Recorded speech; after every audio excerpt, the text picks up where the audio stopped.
Hello everybody, welcome back to another video of our series on how to make a thesis। तो video start करने से पहले जो भी ये वीडियो में नया है आप लोग चैनल को सब्सक्राइब कर दो ताकि आपको कोई भी वीडियो मिस ना हो। तो चलो सीधा चलते हैं वीडियो की तरफ। अभी तक हमने देखा था इंडेक्स तक, अब हम आगे बढ़ेंगे। इसके बाद आएंगे list of tables and list of graphs. तो मान लो कि आपका टॉपिक है प्लेटलेट्स इन डेंगू, ठीक है। तो आपका कोई भी टॉपिक हो, लिस्ट ऑफ टेबल्स और ग्राफ में आपके इतने 5 से 10 टेबल तो आराम से बन जाएंगे। जैसे कि मैं अगर इसमें एडिट कर दूं कि distribution of patient according to age group, तो वो तो किसी में भी सेम रहेगा कि भाई डेंगू में तो 10 to 30 एज ग्रुप में कितने पेशेंट थे, ओल्डर एज वाले कितने पेशेंट थे, उसके हिसाब से आपका टेबल बन जाएगा। वो सब टेबल पीछे अपने आएंगे, वो मैं आपको उसमें डिटेल में बताएंगे। भाई ये यहाँ पर समझ लो, distribution of patient according to gender, distribution according to clinical severity, distribution of patient according to serum ferritin level.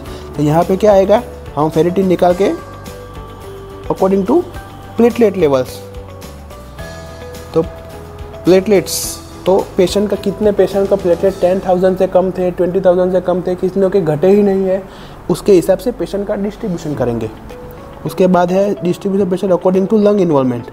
तो डेंगू में हम क्या ले सकते हैं, डेंगू का कॉम्प्लिकेशन क्या है, तो हम डेंगू शॉक सिंड्रोम है या जो भी है, डेंगू आपको कितने ऐसा लेना है कि according to patients, according to blood pressure, या फिर आपको जो भी लेना है कि अगर एक्सरे में फाइंडिंग है तो अकॉर्डिंग टू एक्सरे फाइंडिंग, या फिर ब्लीडिंग के अकॉर्डिंग पेशेंट कितने में ब्लीड हुआ था, नेजल ब्लीड हुआ था या म्यूकोजल ब्लीड हुआ था या टूर्निकेट टेस्ट पॉजिटिव था, उसके हिसाब से ले सकते हो।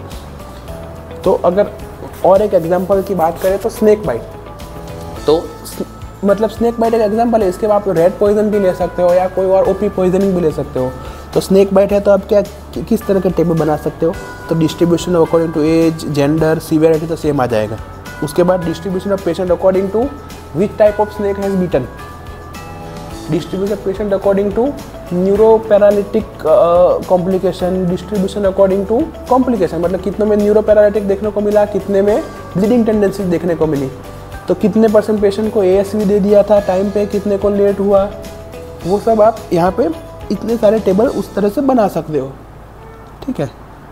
मैंने जैसे कोविड में बनाया कि एक मैंने देखो एक क्लिनिकल सीवियर टेबल आप देखोगे तो टेबल 6, 7, 8 है। तो मैंने एक पहले सीवियरिटी लिया, फिर दूसरा एक बायोकेमिकल एक रिपोर्ट लिया और तीसरा रेडियोलॉजिकल लिया।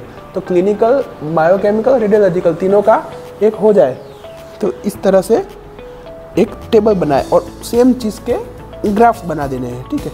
और वो टेबल और ग्राफ्स कैसे बनेंगे वो डिटेल में हम बताएंगे पीछे। अब खुद से ही हम ग्राफ्स और टेबल सब बनाने वाले हैं। तो अगर यहाँ पे आपको कहीं पे भी प्रॉब्लम होती है और आपको ऐसा लगता है कि आप ग्राफ का आपको आइडिया नहीं मिल रहा है, तो आप कभी भी मुझे मैसेज कर देना, we will sort out how to increase the number of tables and graph. इसके बाद आएंगे एब्रेवेशंस। तो एब्रेवेशन में कुछ नहीं करना है, जो भी आपके शॉर्ट फॉर्म यूज़ किए हैं उसका फुल फॉर्म है ये थोड़े से लिख देने हैं। इसके बाद आएगा introduction and AIIMS and objectives. तो व्हाट इज इंट्रोडक्शन, तो आपका जो भी थीसिस का टॉपिक है उसको आपको शॉर्ट फॉर्म में समझाना है। कि मान लो कि मेरा कोविड का टॉपिक था और कोविड में फेरेटिन लेवल्स और HRCT, तो शॉर्ट में 2-3 पैराग्राफ में कोविड का समझाना है, कोविड क्या है क्या नहीं, कैसे फैलता है वो सब। और उसके बाद कोविड में कौन कौन से इन्वेस्टिगेशन करने हैं और एंड में आपके इन्वेस्टिगेशन क्यों ज़रूरी है और आप क्यों थीसिस करने हैं उस पर आना है। तो देखो एग्जांपल के लिए मैंने कि कोविड में CRP, फेरेटिन, PCT, IL-6 ये सब हम कराते हैं और रेडियोलॉजिकल में एक्सरे और HRCT कराते हैं। तो मुझे स्टडी करना है इसमें से फेरेटिन और HRCT। तो ऐसा शॉर्ट में बस इंट्रोडक्शन देना है कि तुम जो पूरे कोविड में से क्या तुम स्टडी करने वाले हो। तो 2 से 3 पेज से ज़्यादा बिल्कुल लिखना नहीं है।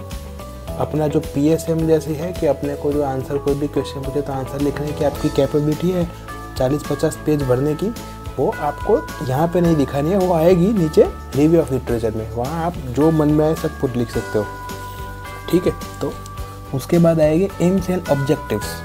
तो 2 या 3 आप लिख सकते हो, उसमें पर्टिकुलर एम कि आप क्या स्टडी करने वाले हो। जैसे कि मेरा था कोविड में फेरेटिन और कोविड में HRCT।